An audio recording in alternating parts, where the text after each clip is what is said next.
Joshua, the big thing. Wow! Kamusta? Congrats, may bago na agad project. Hindi pa tapos ang The Greatest Love. Excited daw. Sabi ni Sir Deo, alam mo na daw yung kwento. So ano yung pwede mo nang i-share sa amin? About kung kailangan mo ako.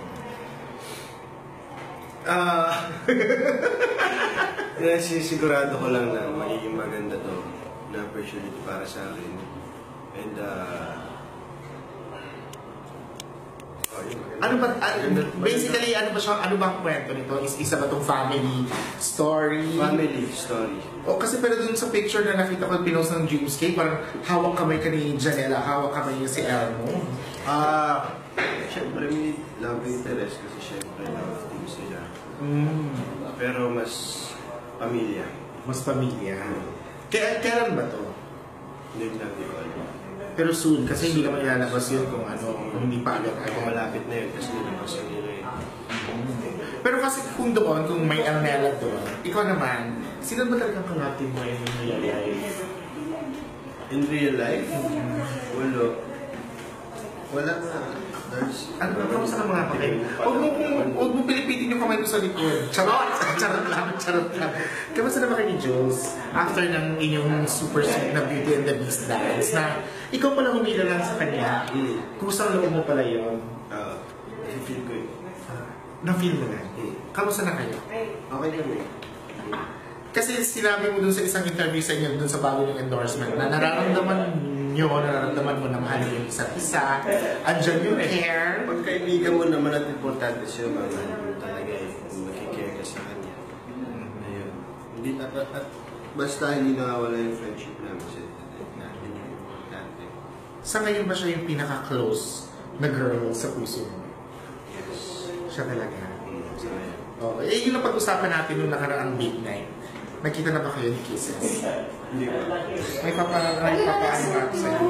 Jules, Mamaya siya. Ipasok mo muna yan. tinatanong niya si Kisses. Mamaya ka pa. Si Kisses, tinatanong. Oo. Ay, service ba yun?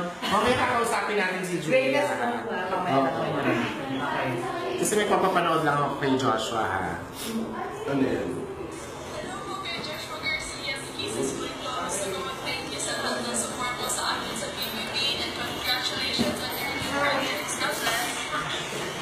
Ano lahat? Nag-post lang naman ako na isa eh. Kasi gusto ko talaga. O hindi, bumoto ko sa kanya live on cam.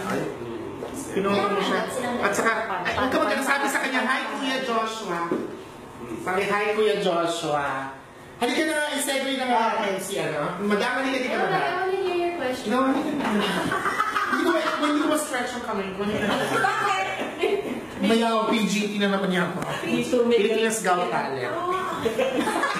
Ano? Pilipinas Gout Talent. Oh, eto nga, tinatanong ko siya kanina. Kasi dito sa endorsement niyo, sinabi niya, na-feel na may andyan yung love for each other. Yeah. Tapos sabi niya, kasi as friends, naman andun yung concern. Ikaw naman, ano masasabi ko? Totoo naman, pero isa-isa lang dapat yung crush. Wow! Wow naman!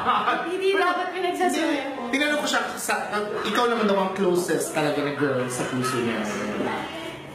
Ikaw ba, can you say the same?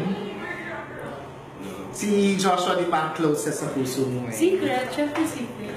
Ah, talaga? Secret lang dapat, kasi girl ako dapat mga bagay na ganun sa Ganun lang talaga pag babae. Pag boy, pwedeng ilantad yung mga ganun. Pero pag girl, dapat pakita ko. Siguro kung wala ako dito, no, yung yakap mo kay Julia. I-share ka pa kasi. Oo. Pero kasi di ba crush mo naman si Julia ever since? Okay, kung masakit nga, huwag mo akong pisilin. Napag-usapan na natin yan, di ba? Si Julia, di ba? Napag-usapan na natin. Ito issue to.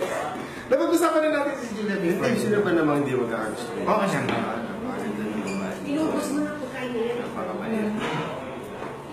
Napapagod ka ba sa gano'n? Saan? Na lagi ka na, napakaganda yung gano'n. Forever. Siyempre hindi naman. Siyempre nakaka-flatter pa rin siya. Tinanong ko rin kasi siya kay Papa P. Sabi ko, Papa P, napapagod ka na ba na paulit-ulit na lang na ang gwapo mo? Ikaw din, gano'n kasi, napapagod ka ba na ang ganda mo? Hindi naman siguro each time na nare-receive mo yung ganong klaseng compliment. Pero siyempre nakakataba pa rin ang puso for us. Eh, ikaw ba happy ka for Joshua na meron pang the greatest love na namamaya pag may bago na namang soul. Of course, I'll always be proud of you. May something ba?